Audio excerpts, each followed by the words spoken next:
Aujourd'hui, parlons du sucre et des produits sucrés. Les enfants en raffolent, c'est bien connu. C'est d'ailleurs ce qui les pousse à une consommation excessive de sucre. Oh, non pas sous forme de sucre lui-même, mais plutôt d'aliments ou de boissons qui en contiennent parfois beaucoup. Mais vous savez, le sucre, il en faut, parce que les cellules du corps l'utilisent comme carburant énergétique. Mais voyons ce qu'en pensent les enfants.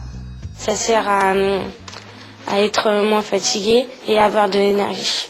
Quand c'est trop sucré, ça fait grossir. Parce que dans le sucre, y a du gras. Je sais qu'il faut manger du sucre parce que papa, le matin, il me met plein de sucre de mon bol et il me dit que c'est bon pour ma santé. Mon papa, il m'a expliqué que si on mange un peu de sucre, ça donne de l'énergie. On estime qu'un enfant de 6 ans peut manger l'équivalent de 5 à 6 morceaux de sucre par jour et qu'à 10 ans, ce sera 7 à 8. Et croyez-moi, c'est très vite atteint. Par exemple, le matin au petit déjeuner, imaginons qu'il prenne un jus de fruits et un grand bol de céréales avec du lait. 2 morceaux de sucre. Au déjeuner, il va prendre un dessert chocolaté.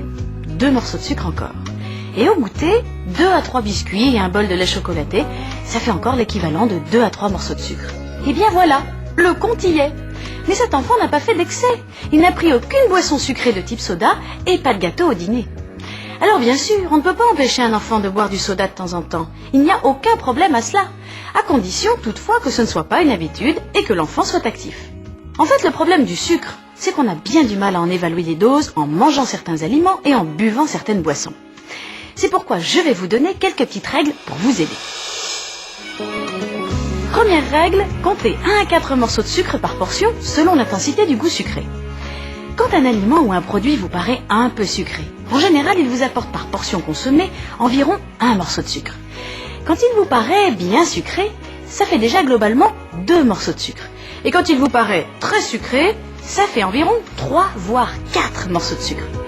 Par exemple, une crème au chocolat, c'est l'équivalent de 2 morceaux de sucre, alors qu'un brownie, c'est 4. D'ailleurs, ce serait très intéressant de voir ce qu'en pensent les enfants, et l'idée qu'ils se font des quantités de sucre présentes dans les produits. Écoutons-les. À ton avis, dans une canette de soda, il y a combien de morceaux de sucre? À mon avis, dans une canette de soda, il doit y en avoir 10 au moins. Je crois qu'il y a 8 ou 10 morceaux de sucre dans une canette. Et dans une glace? Dans une glace, un peu moins, un peu plus ou un peu moins. C'est-à-dire s'il y en a moins 7, s'il y en a plus 15. 5 ou 6 dans un biscuit au chocolat. Et dans un dessert au chocolat? 25. Alors ce qui est très intéressant dans ces réponses, c'est que certains produits ont la réputation d'être très sucrés alors qu'ils ne le sont pas tant que ça, et inversement pour d'autres. Les glaces par exemple. Quand on regarde la composition des glaces françaises, on voit qu'une boule de glace de 25 grammes apporte seulement l'équivalent d'un morceau de sucre, et c'est pareil pour le sorbet. Certes, c'est pas une raison pour s'en gaver, mais c'est pas non plus une raison pour les interdire. Vous voyez d'ailleurs qu'il vaut mieux autoriser une petite glace au dessert un jour de week-end pour changer un peu, plutôt que de laisser l'enfant boire 2 verres de soda à table, ce qui fera 7 morceaux de sucre. Deuxième règle, il vaut mieux apporter du sucre par un aliment ayant des qualités nutritionnelles, plutôt que par un aliment qui n'est que gras et sucré. Si par exemple votre enfant mange un yaourt aux fruits, certes, il y a dans ce yaourt l'équivalent de 1 à 2 morceaux de sucre par pot, c'est du sucre ajouté. Mais il y a aussi du calcium, et c'est là son intérêt principal. Si l'enfant n'aime pas les yaourts nature et que le seul moyen de lui faire manger des yaourts, c'est de lui donner des yaourts aux fruits, il est bien évident qu'il faut le faire. C'est pareil pour le chocolat en poudre. Certes, il y a du sucre dedans, mais grâce à lui, l'enfant boit du lait. Troisième règle, il y a des repas où le sucre est nécessaire pour votre enfant. C'est le petit déjeuner et le goûter. Pourquoi ?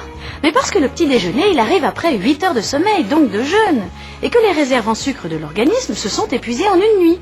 C'est pourquoi un enfant a besoin de pain avec de la confiture, ou de céréales de petit déjeuner s'il en veut, ou de quelques biscuits s'il souhaite pour varier, ou même de chocolat dans son lait. Quant au goûter, il s'est écoulé environ 4 heures après le déjeuner, l'enfant s'est dépensé physiquement et intellectuellement, donc il a faim de produits sucrés. Alors apprenez-lui à composer un goûter équilibré, avec 2 ou 3 biscuits, ou une barre de céréales, ou du pain avec un petit peu de chocolat, mais aussi avec du lait ou un yaourt, sans oublier 1 ou 2 fruits. Tant que l'enfant ne grignote pas et qu'il équilibre ses aliments entre eux, c'est bon, il ne grossit pas, surtout s'il est actif par ailleurs. En revanche, ce qui est quotidiennement désastreux pour un enfant, c'est de boire sucré toute la journée, de grignoter entre les repas et de remplacer systématiquement les desserts yaourt fruits par des desserts sucrés. Vous comprenez bien que c'est plus un problème d'éducation et de comportement qu'un problème de produit. Les enfants grossissent actuellement parce que leur comportement change.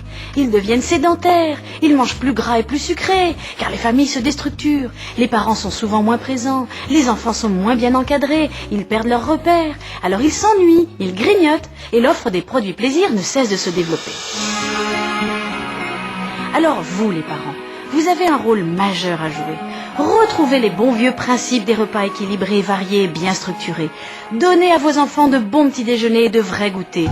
Ne les laissez pas manger et boire n'importe quoi et n'importe quand. Ils ont besoin de ces repères maintenant, car c'est avec ces repères qu'ils bâtiront leur comportement d'adulte. À bientôt!